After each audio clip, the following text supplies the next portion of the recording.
Belgian Grand Prix, balapan hujan yang kesekian kalinya di musim ini. Balapan yang lagi-lagi penuh gambling dan juga strategi dan kembali menjadi milik Oscar Piastri. Gimana balapan kemarin? Ya hampir trauma lah gue ya. Karena ya tahun 2021 dimana kita udah nunggu 2 jam lebih malah nggak jadi balapan.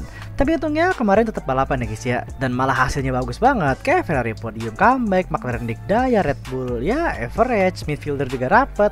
Yuk langsung aja seperti biasa gue akan merangkum 5 kejadian yang terjadi di balapan kemarin. McLaren. Ya seperti prediksi lah ya, 1-2 sepanjang sesi dan kuali pun dikuasain semua top 3-nya. Balapan pun gak ada yang lawan mau itu hujan ataupun kering. Walaupun sempat kalah dari Max Verstappen di sprint ya, karena perbedaan setup low downforce sama high downforce antara Red Bull sama McLaren, dimana Max itu pakai wingnya kecil banget agar punya keunggulan di lurusan, dan McLaren pakai high downforce demi keunggulan di tikungan. Alhasil ya meskipun mereka punya keunggulan di tikungan, tapi di balapan tanpa pit stop mereka nggak bisa ngelawan. Tapi pas race day minggunya dari hujan sampai kering, wah mereka nggak ada yang lawan sih. Satu-satunya lawan mereka, ya mereka itu sendiri antara Piastri sama Lando Norris.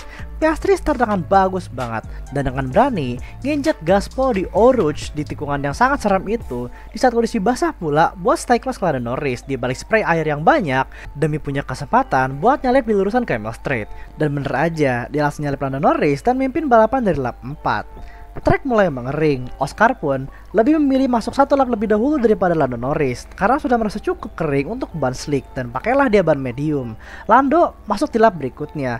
Pitnya lama dan pakai ban hard pula bikin Lando ketinggalan jauh banget dari Oscar yang awalnya cuma 1 detikan sampai jadi 8 detikan dari belakang Oscar Piastri. Konsistensi pace-nya Oscar juga tanpa kesalahan sedikit pun bikin dia mimpin terus balapannya tanpa ada gangguan sedikit pun. Lando ya sebenarnya di akhir itu lebih cepat karena ban hard lebih awet daripada ban mediumnya Oscar, tapi dengan berbagai macam kesalahan yang dibuat sama dia kayak lock up lah, hampir ngespin lah, pitnya lama sih itu costing banget sih, bikin dia nggak bisa ngejar Oscar Piastri yang terus konsisten di depan.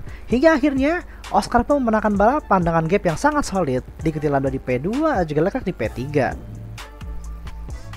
Red Bull positive vibes. Kabar kaget kita terima sebelum GP Belgia, yaitu bos lama Christian Horner yang dipecat dari Red Bull dan akan diganti oleh Laurent Mekies. Banyak orang yang ragu kepemimpinan dia karena notabene Horner lebih tahu tim gitu. Ternyata bagus banget. 4 mobil Red Bull Racing Bull sama Red Bull masuk Q3 guys, top 10 semua itu mobil. Bahkan dia ngasih silver baru cadangannya Max Verstappen ke Yuki Tsunoda. Itu bukti ya guys ya, tidak ada pembedaan antara pembalap di dalam tim Red Bull sekarang. Di era dia, Red Bull itu punya 2 driver, nggak cuma 1 doang, dan hasilnya bagus banget. Menang di sprint dan juga mendulang poin solid banget pas balapan, dan Max juga keempat kan, ya keempat cukup lah ya. Dan Yuki bisa kuali ke-7 loh, gila keren banget sih. Ya meskipun pas race Yuki agak sedikit apes ya, karena dia stuck di kereta DRS ya, jadi di luar top 10, tapi nggak apa-apa. At least itu semua sudah nunjukin kalau Laurent Mekies itu tuh mau semua pembalapnya pede dalam setiap balapan. Ferrari this time beneran kasih paham. This time beneran dikasih paham bro, P3 sama P7 loh. Hasilnya sih emang gak menang ya, tapi kalau dilihat cara dapetinnya, keren banget bro.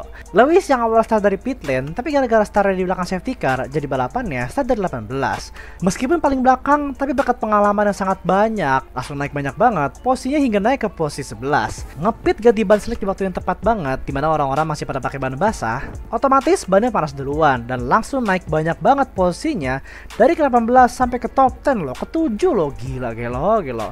Sempat mepet ke Alba demi P6 ya, tapi ya sayang Williams terlalu kuat lurusannya, jadi nggak bisa kesalip gitu loh. Salip Lewis dengan DRS, but still ke-7 itu keren banget bro. Mengingat weekend yang rumit ya, spin di quali sprint lah, track limit lah pas quali, jadi paling belakang lah startnya, ganti mesin lah, apalah.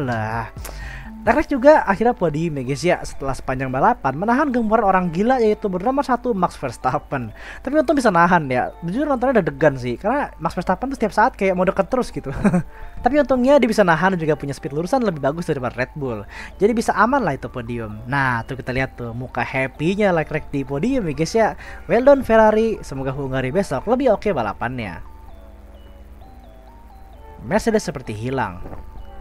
Mercedes gimana ya? Mengingat mereka tuh tahun lalu 1-2 loh sebelum diskualifikasi. Tahun ini tuh sama sekali nggak ada pace loh. Ini gue juga bahasnya bingung gitu loh. Iya ada ayam. Mau hujan, mau kering, mau panas, mau dingin, kayak hilang aja gitu. Kimi struggle, Russell masih oke sih papan tengah, tapi ya walaupun sebenarnya oke-oke aja ketujuh gitu kan. Cuma kalau patokan tahun lalu sih jauh banget guys. Kayaknya faktor grip pace-nya aja sih. Di Spa itu kan butuh keseimbangan lurusan sama tikungan ya, dimana Mercedes itu kan mobilnya average gitu, rata-rata gitu.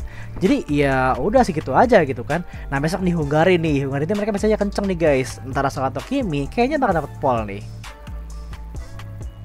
Overall dan midfielder. Well, balapan kemarin so far normal-normal aja guys ya, nggak ada yang spesial lah. Hujan juga cuma biasa aja. Dan ya sekali lagi, F1 itu zaman sekarang seolah-olah tuh nggak boleh balapan di hujan terus kayak dulu. Dan gue akan bahas di video selanjutnya soal ini, dimana hujan sekarang kayak seolah-olah tuh nggak boleh balapan gitu kita. Oh iya, terus midfielder guys ya, seperti biasa mepet banget. Cuma Aston Martin sih, ya like damn bro, loose banget mereka di sini. Kayak hilang aja gitu, pelan banget dulu tuh mobil. Sauber sih yang gue bingung tuh. Hulkenberg kan sempat ke 10 ya, double point lah tuh sama si Bortoleto ke 9. Tapi tiba-tiba di pit loh di akhir balapan.